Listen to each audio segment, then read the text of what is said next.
This film is about guilt. Guilt about the fact that I love the motor car. And I love every aspect of the motor car. I like buying them, driving them, owning them, cleaning them. I even do a bit of motor racing. It's such a late clip, isn't it? It's such a late clip. But then there's the other me that lopes about and feels guilty. Guilty about using a car at all, when they say what a catastrophic effect it is having on our environment. Guilty about the fact that these great big lumps of metal are such lethal weapons.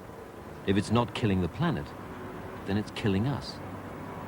Should I feel guilty? I suppose I would just like to talk about a basic dichotomy that I have in my life, related to the very great interest that I have in the motor car. Perhaps I should start by asking you quite simply why you think I like the motor car so much. Well, actually, your relationship to the car is probably extremely complicated, and I think we should best explore this by asking you to go back and to think about your first association with cars. Well, I do remember on the sports fields at school, and I was hopeless at all games at school. When we were playing rugby, for example, I was always at full back, well out of the way, well out of the action. And I aimed to keep it that way.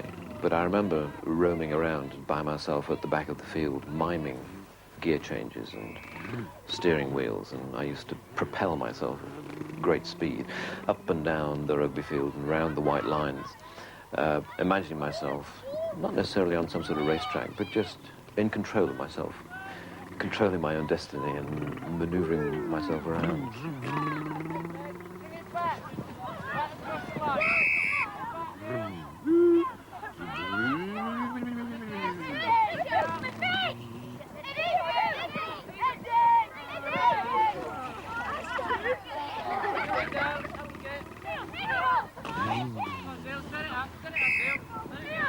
I don't know if the other boys knew what I was doing. I think they just thought I was a bit peculiar, or to coin a phrase of the time, a bit of a spaz.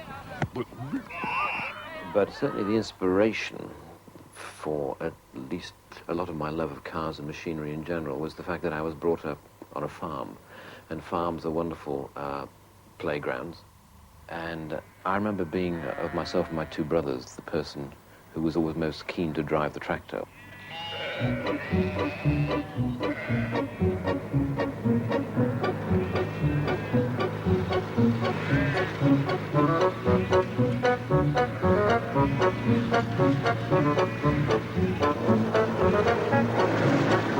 What was great about driving the tractor was that it was my first taste of speed.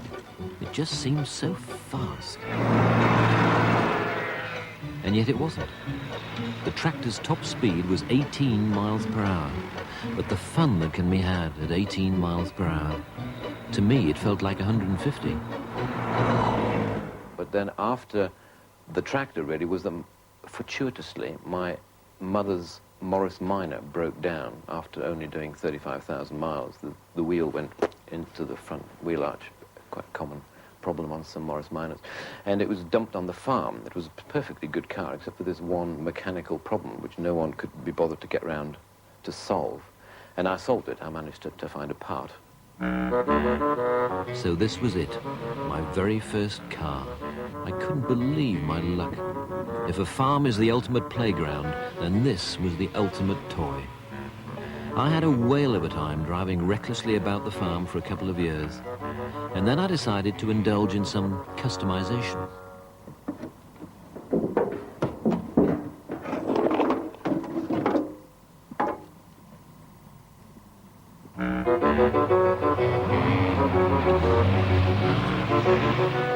I was convinced that the fewer body panels there were around me, the cooler I looked.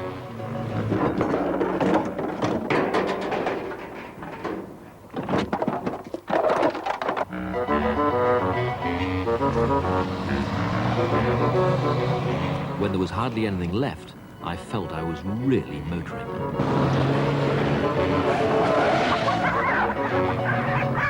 So really what you were doing, I suppose, is you were disfiguring the sort of parental vehicle and trying to transform it into something that was much more to your liking. Much more me, yes, yes.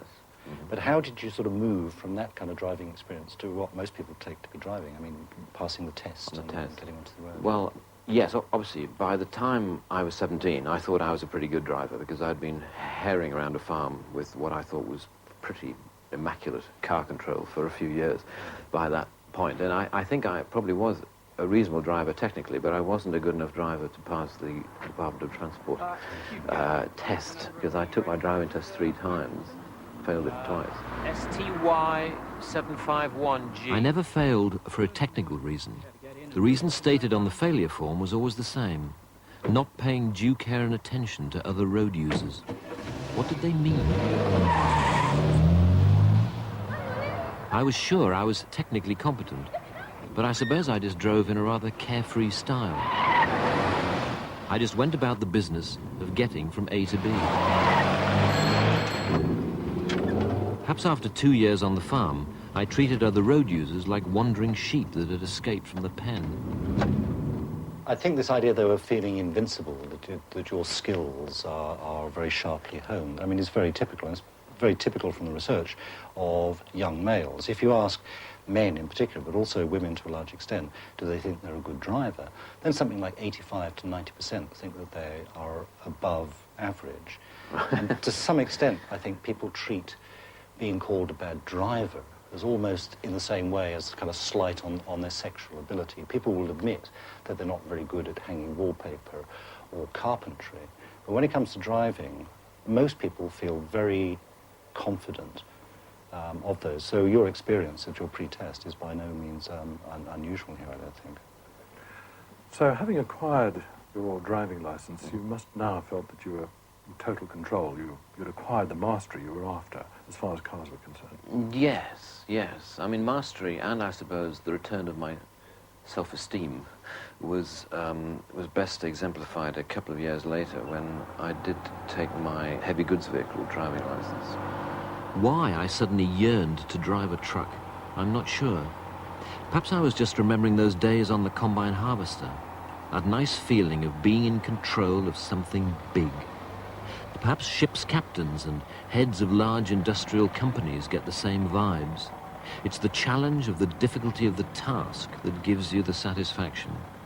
Whenever I'm asked what the most exciting moment of my life has been so far, the one time outside the field of personal relationships when I can most clearly remember experiencing unadulterated joy was the moment immediately following my HGV Class 1 driving test. Mr. Atkinson, I'm pleased to say you've passed your test. The experience of making 2,000 people laugh in a theatre is but a light breeze compared to the tornado of excitement that I felt at that moment in 1981. So quite clearly, you weren't content to be in control of the average old vehicle that everybody else drives. You wanted something much more grand and powerful. No, that's right, yes, absolutely. But I think some of it is a sort of a yearning that I have, I suppose, in all areas of my life, which has always been to be different. You know, it's always trying to be the odd, wanting, if you like, in a way, to be the odd man out, to be the one who's doing something that everyone else is not doing. I mean, I know that that's what I liked at school, even though I was hopeless at games, which was obviously the thing that most boys admired other boys for. The one thing I could do, it seemed at the time, was act in the school play, and at least I could do that. So perhaps we start to get at what Rowan Atkinson's cars are really all about. They're part of that whole alternative, choosing an alternative way of actually achieving something which is very sort of personal and very real and very fulfilling. Well, yes, but at the same time, I feel within myself that I'm basically, you know, a pretty shy and retiring sort of bloke, and I'm constantly surprised at the way that only in the world, only in relation to cars, that I can do these relatively arrogant things, make these relatively arrogant, brash gestures of buying really rather sharp-looking motor cars that, in theory, you know, there's a big bit of me which says, this is madness, you know, this is not you. I mean, there was this Mercedes 600 that I came across only about 3 or 4 years ago that was at the end of a particularly frantic period of buying and selling cars, and it was this huge, great big long thing. But what was wonderful about it is that, you know, Mercedes engineers had installed this extraordinary air hydraulic system that did absolutely everything. I mean, not only did the seats move backwards and forwards and up and down by air, you got this little sound and things moved. Back it went. You pressed a button and the boot opened. And you pressed a button and the boot closed itself. Now, I was fascinated by that, I suppose, as an engineer. But at the same time, I got in it and I bought it. I bought the blasted thing. And I drove 50 yards and I felt such a prat. Such a prat. What had I done? Surely the owner and driver of that road-going liner couldn't be me. It was the turning point. I realized my passion was out of control. It probably means that you haven't quite yet found, or hadn't quite found, the car which actually is sort of tuned to the kind of image that you want to project, not only to other people as a piece of self-expression, but actually to yourself. And I think whenever we look at a car, we inescapably have a kind of thumbnail sketch of the kind of person who would ordinarily drive that kind of car. And if we feel that kind of person, then we're attracted towards the car. If we can't see ourselves as a member of that kind of group of persons, then we will reject the car. So perhaps your history of buying and selling is a way of sort of working towards an image that you want other people to have of you, but more importantly, that you want to have of yourself. And when you find the car that you're comfortable in, to some extent, you've found who you are.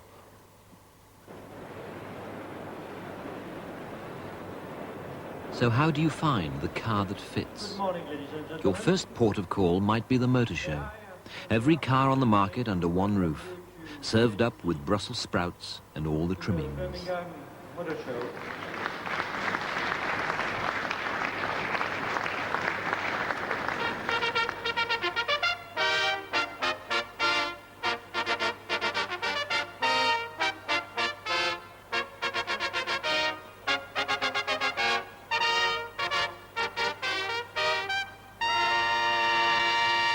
Ladies and gentlemen, Clio.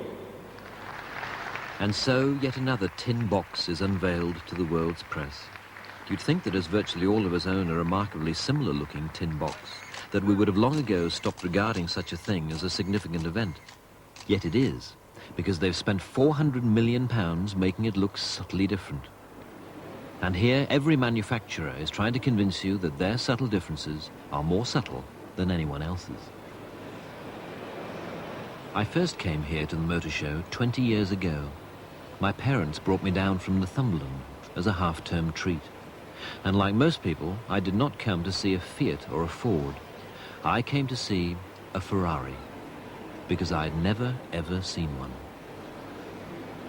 These cars have an extremely strong image that is carefully cultivated and jealously guarded. Can I go on the stand? Just getting the chair to you. But do cars at the lower end of the market have an image? Or are they simply bought and sold like washing machines? It's fair to say image is vital to all buyers of motor cars. Gone are the days when people bought motor cars to get from A to B. They all do that safely and reliably. The reason people buy cars of all sizes, classes and prices nowadays is it says something about them. It looks good on their drive, and that's the whole part of buying a motor car. But it's not just the looks, of course. It's the most important part about it is the badge. And if the badge is a good badge, and you mentioned Rover, which I obviously would believe is a good badge, and there are one or two others around in the marketplace today, people are prepared to pay extra money to have that badge. Right. They put the car keys down on the bar in the pub, and it's got the logo of the manufacturer, and they say, I've got a whatever. And that makes them feel good, and they feel extremely proud about it.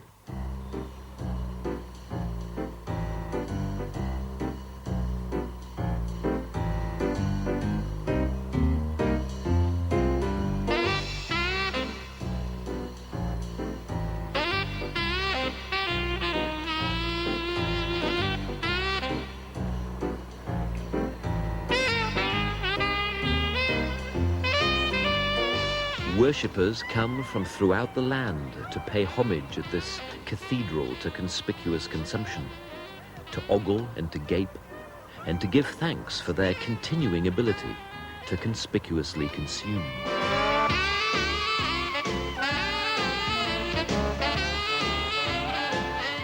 There are even angels standing by, a heavenly host of them, ready to flutter their wings and to flatter.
"60% of us buy our cars second-hand.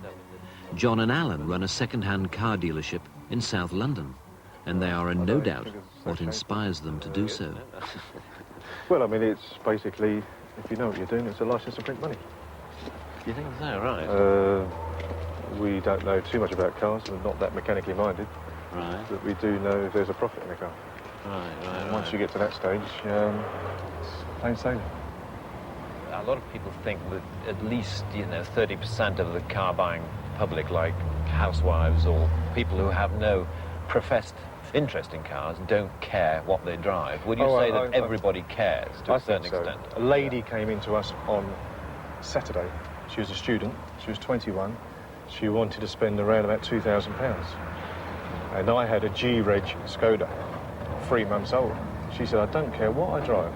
She said, as long as it gets me from A to B. I said, I can sell you a G-Reg Skoda for £2,000. Oh, no, well, I don't want a Skoda. I don't really want a Skoda. Anything else you got to see? Can you tell? Can you get an angle on someone the moment they walk up your driveway there? I would say so, yeah. By and large, we would be 90% correct, I'd say. In judging them merely from their look? What we like to do is use it as our watchtower. If they come in and start going through every single car, and they say, well, it's probably a waste of time, that guy.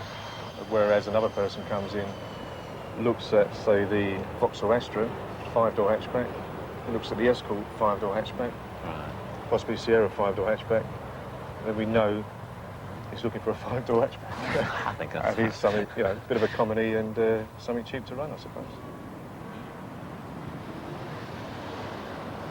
How finicky are people when they're wanting to buy a car? How much about the car do they want to try out, or do they want to experiment with? Well, John's a particularly good salesman at selling a car without driving. Yeah, How he does it, I don't know, but...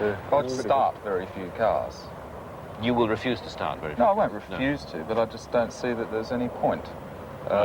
Because I'll explain to them that it would be rather silly of me to buy a car that wasn't in very, very good condition in the first instance. And they believe you? Well, don't you? Well, I don't. Well, yes, actually, to be honest. I have a particular problem with Porsches. They are a tremendously good and interesting car, and yet I can't bring myself to buy one, simply because I don't wish to associate myself with the kind of people who do. I don't wish these people any ill. I hope they all continue to have happy and successful lives. But I just don't feel I have much in common with them. I therefore can't bring myself to buy the same kind of car. I have similar problems with other vehicles because of the kind of person I feel myself becoming when I climb in.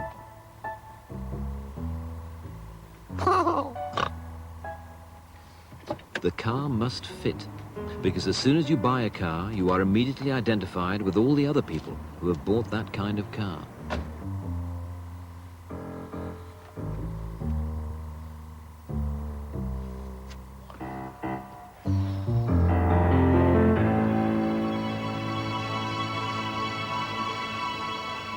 Although Aston Martin have a similarly strong image to Porsche, for some reason I feel happy with it, and therefore with the car. A lot of people looking at cars like Aston Martins would see them as no more than mere kind of phallic extensions. And I think there's a lot of slightly charlatan amateur psychology which treats the long bonnet as the kind of penis, and therefore the men who drive them are perhaps trying to prove something about their own virility and so on.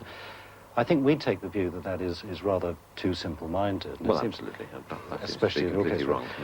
But it also seems to have the curvaceous suppleness, sensuousness, which you associate with female beauty. So the fact that it has both male and female characteristics is perhaps part of the rather enigmatic attraction that it has.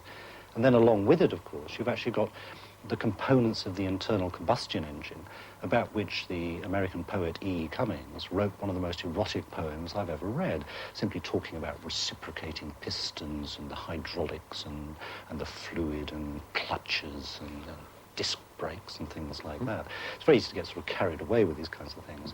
So here you are in the kind of rather hermaphroditic kind of object.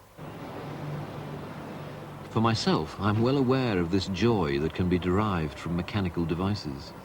Rolls-Royce make the most obvious status symbol, and they know more about driving ambiance than most people. They are very aware of how important it is to make the things that you touch feel good. Merely the way that a knob to control an air vent moves, the coolness of the chrome on your fingertips, and the smooth, lubricated nature of its movement. Even in more popular cars, these tactile qualities and the cosy feel of the cabin are a terribly important part of the driving experience. Yes, this is a very important aspect of cars, the sense of enclosure. It's almost really womb-like. It really takes us back, I suppose, to that interuterine experience of security and warmth and coziness. And that comes from this experience of being on one's own. But the other aspect of it, which is equally interesting, is that because people feel inviolate and secure, they tend to handle their cars in ways which are totally out of proportion to their driving skills. This is Roderick, a minicab driver in central London. He drives in a most extraordinary fashion, which can only reflect this invincibility that some people feel at the wheel of a car. I just call my driving charismatic. Basically, it's... This car, Roderick, looks as though it's been through the walls a bit. Well, I mean, that's driving in London. I mean, you know, there's some madmen on the road, I tell you. It's, So how many accident repairs are pending on this car at the moment? About 9 at the moment. Most of them aren't my fault. Actually, let's go in this lane, then carve them up and turn left. Yeah, no, don't worry. Other drivers always get out of the way. Yes, they'll get out of the way. Know. Do you seem to wave a lot? Do you wave a lot to me? Oh, yeah. I always wave. I mean, whenever I carve anyone up, I always think, now, are they going to indicate? Are they going to beg? Visual eye contact. No, they're not. Come on, let's go round them. Do you encourage visual eye contact? Oh, no. I never look at the other person. I always look at the car. Judge distances, but not judge people. Tell me, Roderick, you don't seem a very typical taxi driver in terms of your look and your sound. Oh, well, I used to work at Lloyd's. I had the distinction of being a suspended member of Lloyd's. Basically, I had my own firm of brokers, and I got ripped off by the people that were working for me. Do you have contretemps with the police? Oh, regularly. What do you think is the key to at least staying out of court? Grovel. Grovel like mad. I love groveling. Right. I mean, do you think you're good at it? Oh, yes. It reflects in my sex affection. Right. So, I love dominant women, too. All right, guys. So, it all becomes painfully clear. I love going round roundabouts. Yes, because you never know what you can... Well, yeah, I mean, you never know what you're going to sort of come up against next. It's a bit like accidents. You never know when the next one's going to happen. No, I can imagine. So you don't mind if I go around this one a few times? No. Should we try and make him run? How do you like that? Do you think the... Hang on, he was reversing round a roundabout, and he yelled at me. Yes, he was very... I mean, you know, that's London. That is London for you. I mean, you know...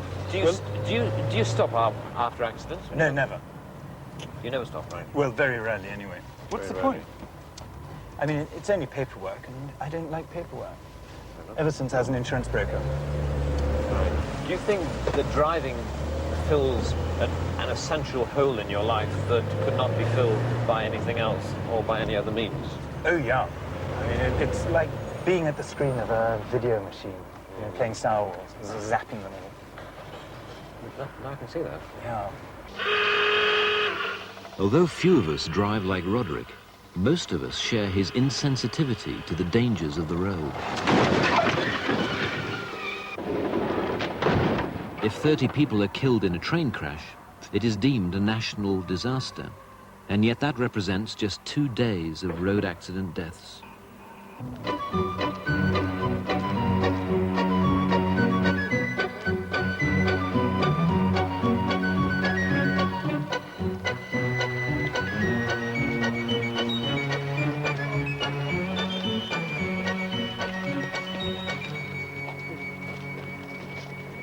And that's at 36 miles an hour. This is a Minister of Transport. He's on a visit to the Transport and Road Research Laboratory, where they have made a speciality of driving cars into concrete blocks in order to see what happens.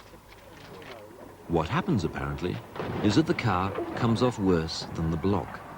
The analysis of this discovery kept them all in jobs here for many years, until someone discovered that cars rarely collide head-on with concrete blocks. So in today's experiment, the car has hit a deformable structure, more representative of another vehicle, and it hasn't hit it head-on. This looks like a slightly more oblique approach, a slightly more tangential impact, this one, is that right? That's right. As you can see on the car, only part of the car has really been involved in the impact. And this side of the car, there's very little damage done to it. Certainly not very much energy has been absorbed. This is much more typical of what happens in an accident, where only one side of the front of the car is involved, and all the energy has to be absorbed by the structure here. This brings all the fascia, this very stiff area around the windscreen, towards the occupant. And as he moves forward in his seatbelt, then he's much more likely to hit this and receive serious injuries or fatal injuries.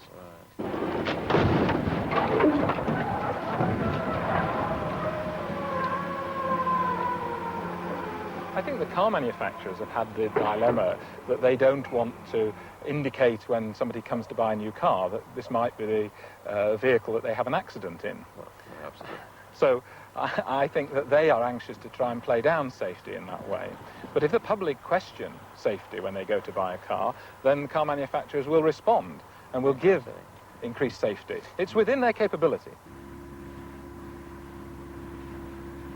Paul Catlin is an ex-traffic policeman who, having spent many years pulling mangled bodies from the wreckage of cars, decided that lives could be saved and indeed a living could be made from teaching people to drive more safely.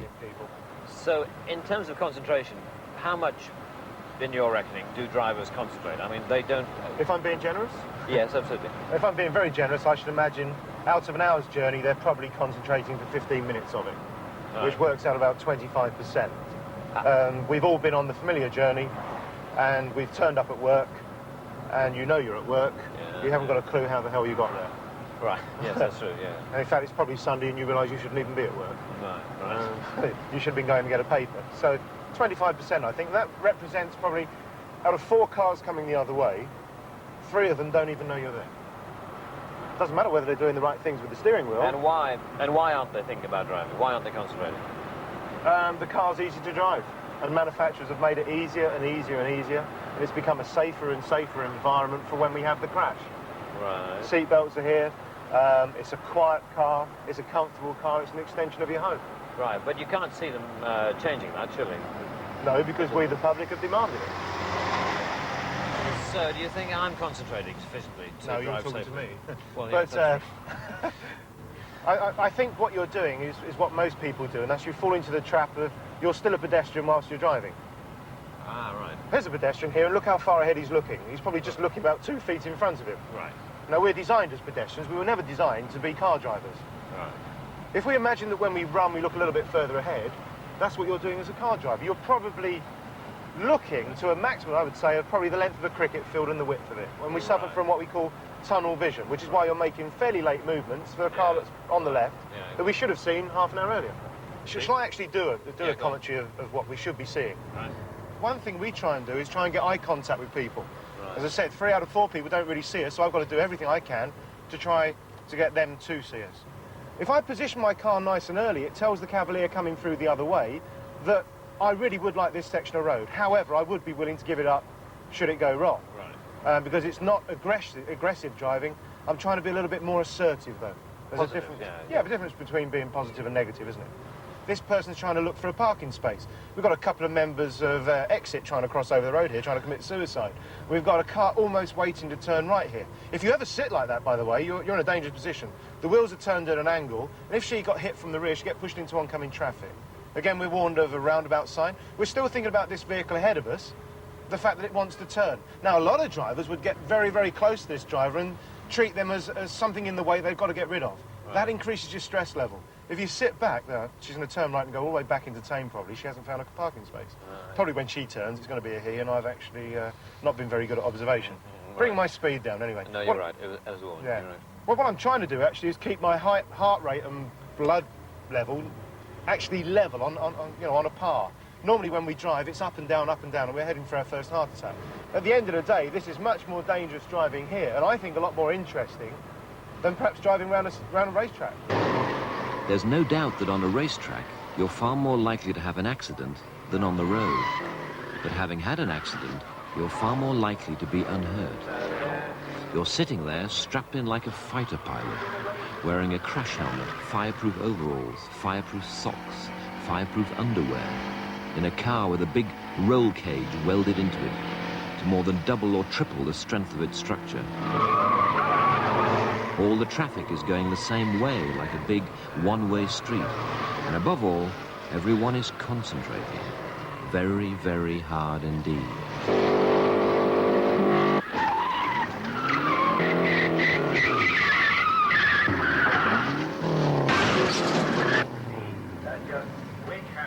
If you do have a spill, there's always an ambulance in sight. You couldn't come off a country road at night and have men dressed in orange running up to you with fire extinguishers. In everyday driving, your car is just as much a lethal weapon, and yet everything conspires to distract you from wielding it safely. Yeah. Peter, hi. Yep.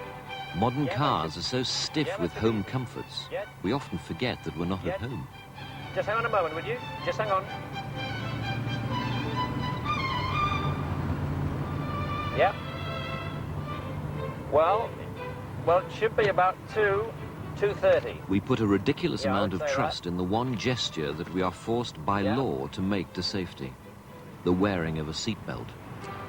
I think most people would agree that certainly in the first couple of years after the introduction of the law making it compulsory, there was a fairly sharp increase in minor collisions, consistent with people feeling so safe they weren't taking so much care.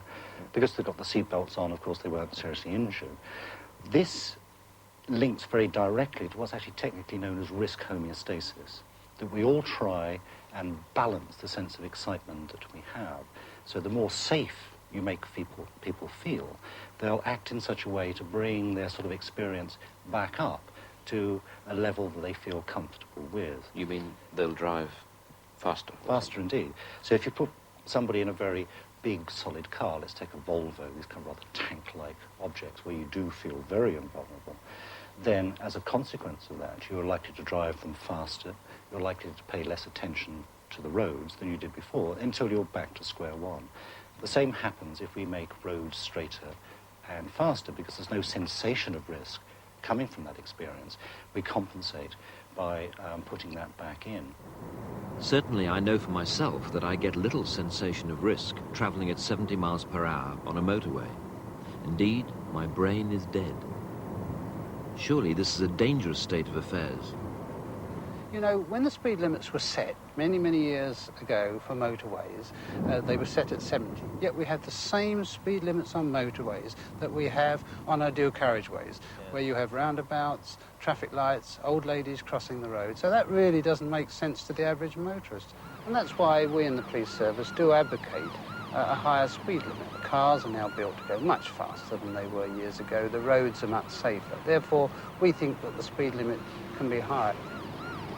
Do you think a lot of people perhaps seek to be chased, to be involved in a pursuit? Yeah, there's some evidence of that, actually. Certainly in the case of car thieves and people who take cars without the consent of the owner, that they actually lurk about waiting to be picked up by a police officer. And we had a very interesting case very recently in Warwickshire where we had a BMW vehicle stolen, and it was being tracked by my Jaguar cars on the motorway on the M6. And at one time, at 120 miles an hour, the driver put his fingers up through the roof to the cars that were following him, and he actually telephoned his girlfriend in London to say that he was on his way, but unfortunately he was being followed by a couple of police cars, and directly he could shake them off, he would rob them. But we had to take a decision, so we decided on a very rarely used technique of boxing him in. In the initial stages, we used a member of the public as the front man in the box, and he lost his bottle at the last moment, and the BMW temporarily got away. But very quickly we had him boxed in with all police cars on this occasion, and we were able, with the use of skillful police drivers, to stop the thief in his car without any great damage to the vehicles. This chap certainly got his comeuppance and is now serving time at Her Majesty's pleasure. But what brings about this change of character that makes ordinary men and women behave so irresponsibly at the wheel of a motor car? Cars are, in a very real sense, an extension of our bodies. And we treat people who violate the space of our cars just as we would those who violate the space of our bodies. And this territorial component is an important clue to why people behave in such an extreme fashion when they're driving. So, for example, we don't like people coming up close behind us and leaning over our shoulder, just as we don't like cars tailgating us and driving up close behind. But cars are, of course, a great leveler. They equalize in a sense that they allow people to pit themselves against each other, not personally, but through the medium of the car. The traffic lights scenario is a common one. You have someone alongside you, and both parties feel the proximity of the other, feel a slight invasion of their spaces, and are rather keen to get away. The slightest movement in the car next to you can bring a tiny, involuntary movement of your own foot off the brake. And if the other person reacts in a similar way, then suddenly the fight is on.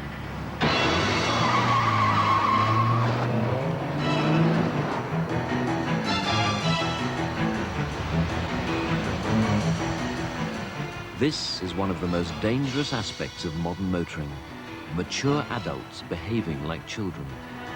Well, not even like children, like animals. Absurd territorial bickering, like two otters trying to shove each other off a tuft of grass.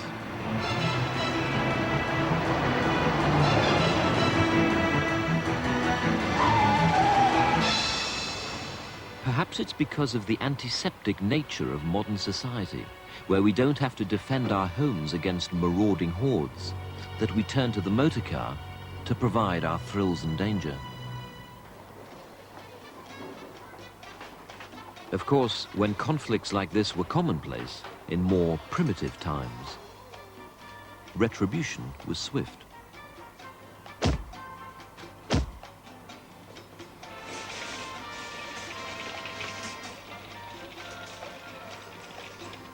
Driving the car, in a sense, you become kings of the road. You can escape. You've got nobody telling you to slow down or do this or do that. And I think that's part of the magic of that whole experience. Do you mean that there isn't much danger in modern life?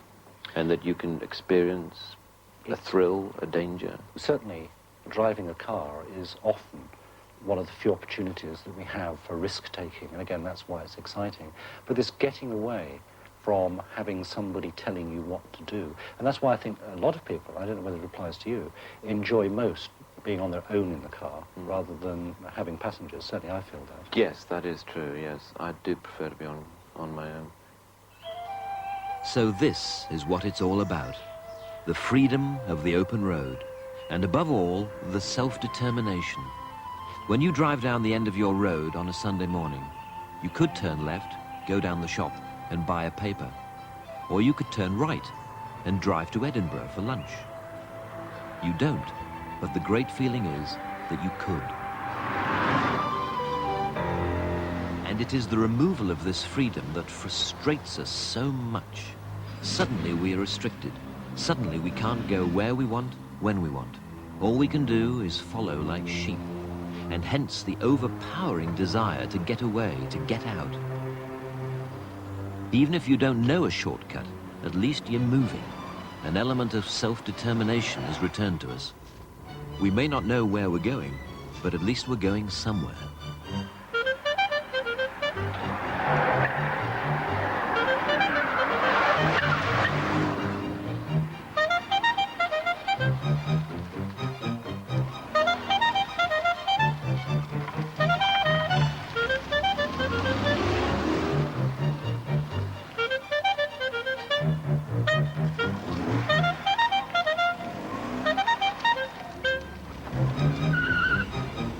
So often the shortcut is a long cut, and we are not even any further forward. But usually we don't care. We've used petrol, tired ourselves out, but in a way, it was worth it.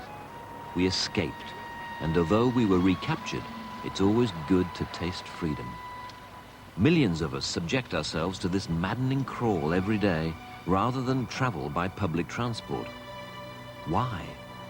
I think because the car is this kind of personal turf, we have at least the illusion of having total mastery and control over our own kind of destiny. We can actually choose to stop. We can behave in ways in a car that we wouldn't dream of doing, or most of us wouldn't dream of doing on buses, you know, picking our noses, farting, scratching, having sex, eating, all those kinds of things, which most people, by and large, don't do on trains. We're not going to get people out of their cars simply because we have efficient buses or efficient trains, for all of the kind of deep, ingrained psychological reasons that are associated with the experience of driving. Maybe if we had good public transport and we had Stalin in power, we could actually stop people driving. But I think it's going to take such draconian steps to sort of get rid of this love affair with the car that there is not the political strength or political will for any government to achieve that. Any government which starts to sort of interfere with this apparently God-given right to drive on the roads at any time and anywhere you want, anybody who puts that in their manifesto is going to be in political oblivion for a very long while, I think. It seems to me there are two ways of affecting the behavior or the abilities of the motorist. One is to regulate.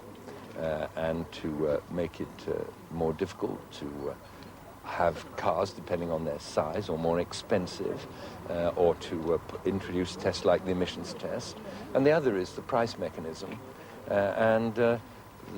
Those matters, though, are for the Chancellor. There's no doubt that the motor car is a political hot potato. The government are reluctant to do anything that might affect our freedom or our standard of living. And the motor manufacturers only do what the customer demands. But really, I need the government to legislate, because what am I going to demand when I'm enjoying something so much?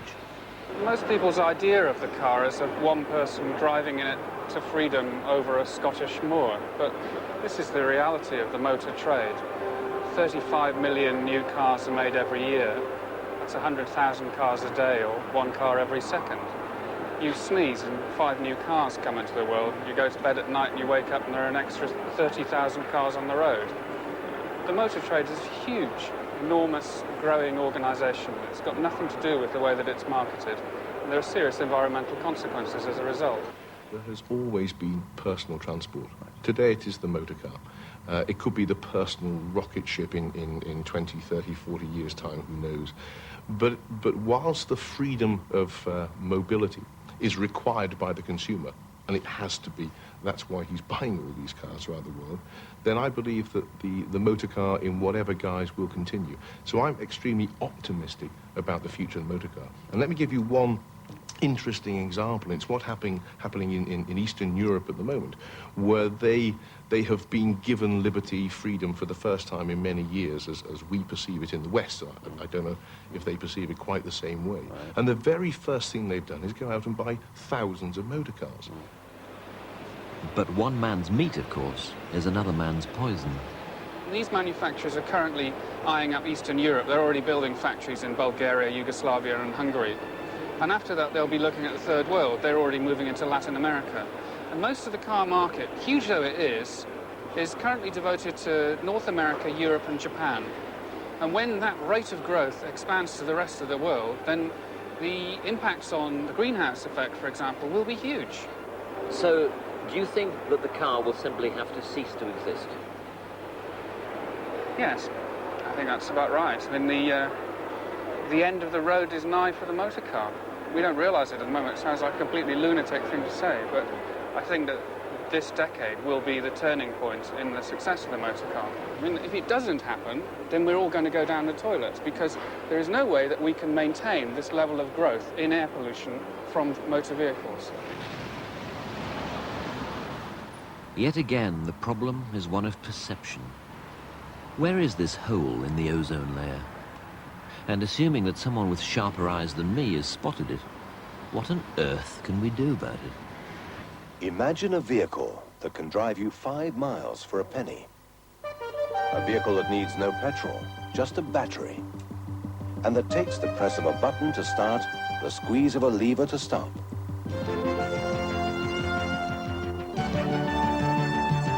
The Sinclair C5, £399. Want to buy one? Want to see one? Or simply want to read all about it? The bottom line is people don't like the idea of driving an electrical car. And the reason for this is that electricity is associated with domestic appliances and with the kitchen. So whenever people are offered the prospect, as they were in the case of Clive Sinclair's C5, of having an electrically powered vehicle, their minds unconsciously go back to the whole idea of hoovers, sewing machines, refrigerators, All these kinds of things which are associated with menial work and not with the kind of liberation that the car should bring. And it is a very real liberation that in the end overrides my guilt. I have nightmares about the petrol running out, about empty roads and a lack of independence. And yet secretly, I'm optimistic. Optimistic that there'll always be personal transport and that it will always be possible to make it exciting.